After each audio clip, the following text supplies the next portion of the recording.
प्रेम के वश में है भगवान कहते हैं। इसलिए सारे लोग ये दावा कर सकते हैं कि हम भी प्रेम करते हैं अपने आराध्य इष्ट देव से,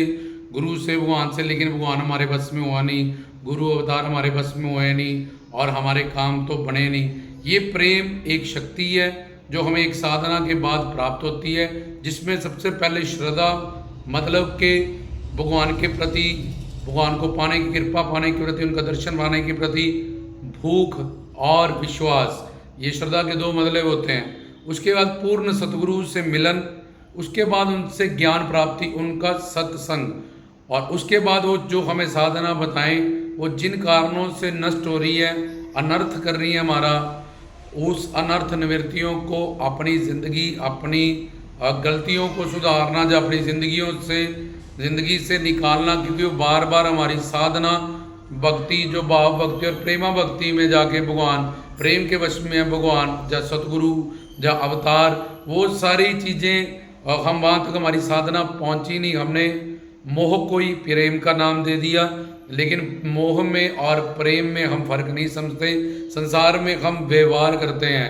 जहाँ जहाँ हमारा जितना जितना स्वार्थ जुड़ा है, उसी के अनुसार, उस रिश्ते के अनुसार उतना उतना हमारा मोह उससे जुड़ा है, जिससे हम व्यवहार करते हैं, बड़ों का सत्कार, छोटों से प्यार, तो उसको हम प्रेम का नाम दे देते हैं। लेकिन हम भी जैसे काल माया के अधीन हैं, और काम क्रोध लोभ अहंकार पांचों विकारों जीव माया गुण माया के अधीन है, जन्म मरण में संचित कर्मों के कारण बंधे हुए हैं, तो वो सारे भी हमारे जैसे ही हैं। लेकिन हमें भगवान ने वहाँ ड्यूटी करने का, तन मन धन से रोटी कपड़ा मकान, तन मन धन से सेवा करनी, रोटी कपड़ा मकान के लिए हम संसार में जाते हैं और ड्यूटी करते हैं, और जब हमें रोटी कपड़ा मकान प्रोवाइड होता है और उस संसार में हम ड्यूटीज़ करके, जॉब करके, बिजनेस करके, तो भगवान ने कहा कि तुम संसार में एक अच्छा व्यवहार करो और मुझसे प्यार करो, और संसार की रोटी कपड़ा मकान इस वस्तुओं का उपयोग करो, और अवतारों की, संतों की और ईश्वर की नाम गुण रूप लीला संत, इनमें रस है तो उनका उपभोग करो। लेकिन हम उल्टा कर रहे हैं, तो अब उल्टा करने के कारण हमें दुख मिल रहा है, हम 84 लाख में भटक रहे हैं और हम इसी को प्रेम समझ लेते हैं। लेकिन प्रेम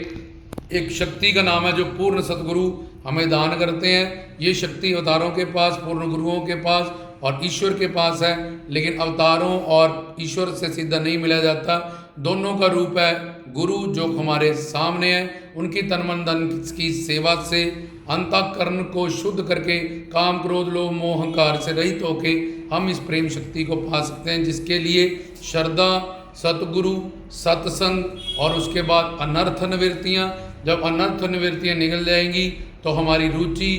बढ़ जाएगी, रुचि में से आसक्ति, आसक्ति में से भाव, और भाव में से फिर प्रेम का जब जन्म होगा, प्रेम जब प्रकट होगा, तो इस प्रेम के वश में भगवान है, इस प्रेम के वश में पूर्ण सतगुरु है, इस प्रेम के वश में अवतार हैं। ऐसे कि हम बोलते हैं कि प्रेम के वश में भगवान, जब भावग्राही भगवान, तो हर कोई ये दावा कर लेता है जो 84 लाख में भटकने वाला जी, कि मैं इस आराध्य इष्ट देव से, अवतारों से, संतों से, गुरुजनों से प्रेम करता हूँ, लेकिन मेरे पे तो ये बात, जहाँ ये श्लोक जो है इसका भावार्थ है वो पूरा नहीं उतर रहा, क्योंकि उसको ये पता नहीं होता कि प्रेम सच्चित आनंद, सतचित आनंद, ये भगवान की शिव शक्ति में तीन शक्तियाँ, जो तीनों को मिला के योग माया शक्ति, स्वरूप शक्ति, अंतरंगा शक्ति इसको कहा जाता है, जिसको सतचित आनंद, इस आनंद शक्ति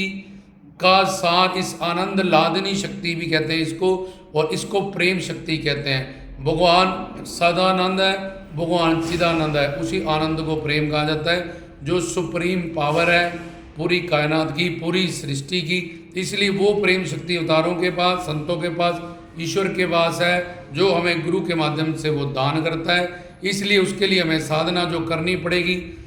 श्रद्धा, सतगुरु, सत्संग,